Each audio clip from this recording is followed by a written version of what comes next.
To the Geraldo segment tonight, three hot topics. First of all, Congressman Jim Moran of Virginia gave an interview to the Al Hurra television operation, which targets Arab viewers, where he said that last November's election had a big racist component. It happened because, for the same reason the Civil War happened in the United States.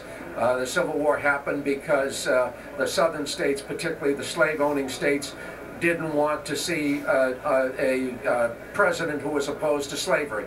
In this case, a lot of people in this country, it's my belief, don't want to be governed by an African American, particularly one who is inclusive, who is liberal, wants to spend money on everyone, and wants to reach out and include everyone in our society.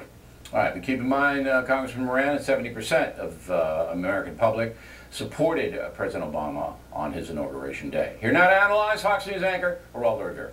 I'm sorry, but with all due respect, Congressman Moran is a pinhead. He's a pinhead.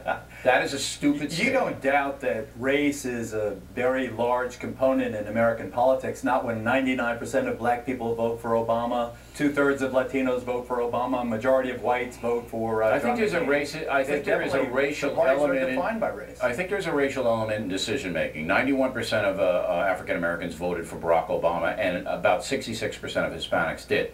I think there is a racial component, but I don't think people oppose. Not, and I shouldn't say. 10% of people are loons. Okay, 10 or more. About 10% are loons in this world, and you know most of them. So you do, to 25. You do have that. Well, that's a large number. You do have bigoted folks, but generally speaking, this country doesn't vote on what color you are. It just doesn't. Well, we've never had the opportunity until Barack Obama, but let me just say that Moran was, to an extent, speaking to his district, the most liberal district in that region. It's a Washington, D.C. suburb. 40% of it is Muslim, Hispanic, or black. Half of the others are yuppie liberals. He's never lost. He's won 7 or 8 times in a row by more than 60%. So he's talking to the hometown audience. Yeah, and he's disparaging his country by doing so. Well, you know, because he's talking to the Arabs. I think it was very clumsy and inartful. Right. I think he could have characterized it far more gracefully, as I think I did by pointing out the realities of race in America. We can't deny that race is still the single most unresolved social issue of our day in our nation. You know, people can talk around it, you talk sideways to it, but clearly it's there. And there's a lot of muttering about Barack Obama. We've both heard it, and I'm sure that our audience in their own heart of hearts have heard it also. And you can't deny it. I mean, I can deny it because I mean, if the guy was Jewish, you'd hear the muttering about him being Jewish. And it would be just as wrong. Catholic, I'm sure John Kennedy had it all. It would be just as wrong. When you have a 70% approval rating upon inauguration, that is an overwhelming. They all do. They all do. No, they don't. That was overwhelming, and that wiped that out. It made everybody feel great at his inauguration, and then we got into the people who don't like him because he's black, right? Come on. If they don't exist in the numbers, 70% still leaves you the 25 at least, what I suggest. Well, they might not have liked him because he was a liberal man. You have to factor that in. The senator Do you really believe was a that very his color liberal is man. Irrelevant? I do.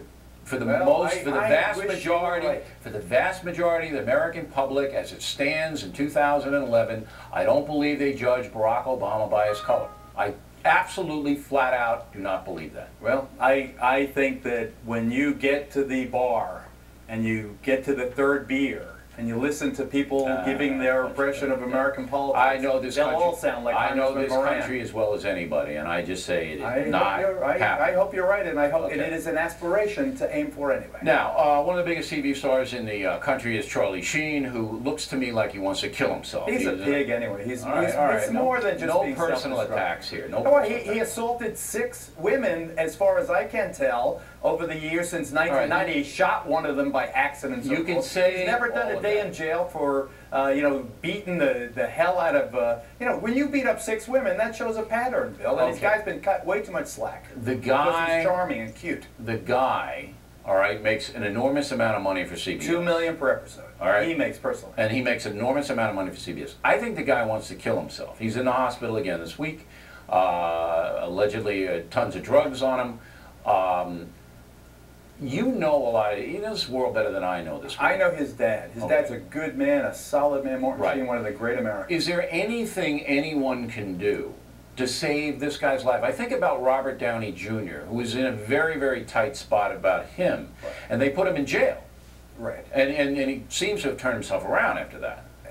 And you remember the Plaza incident with Charlie Sheen, just Christmas time? I don't really follow that crap too much. Well, let me refresh your recollection. He also threatened this hooker with her life and roughed her up. The allegations against this guy, really, he's a woman, a UCLA co-ed that he was, you know, he had to plead to. Do you think he should be in jail? I think he should have gone to jail early on, and maybe we would not be talking. Here's what happened in this case. Let me just give our audience a very quick. All right, his mansion on Mulholland Drive in Sherman Oaks in L.A.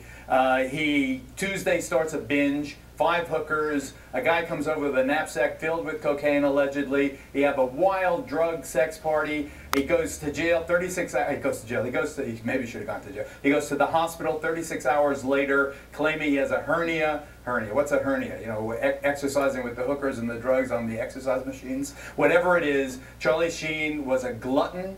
He could have died. He was smoking crack cocaine, and the woman involved, the hooker involved, Casey Jordan, said, and the video of me talking, she described the 36-hour orgy there, was just a tiny bit of the information of what actually happened. You know, the guy wants to kill himself. Twice his Mercedes is driven off the road into a ravine up there on Mulholland Drive. Is there any way to save a guy like that? I think he's got to be involuntarily committed and or arrested. I think it's time for him to be arrested, at least as Robert Downey was.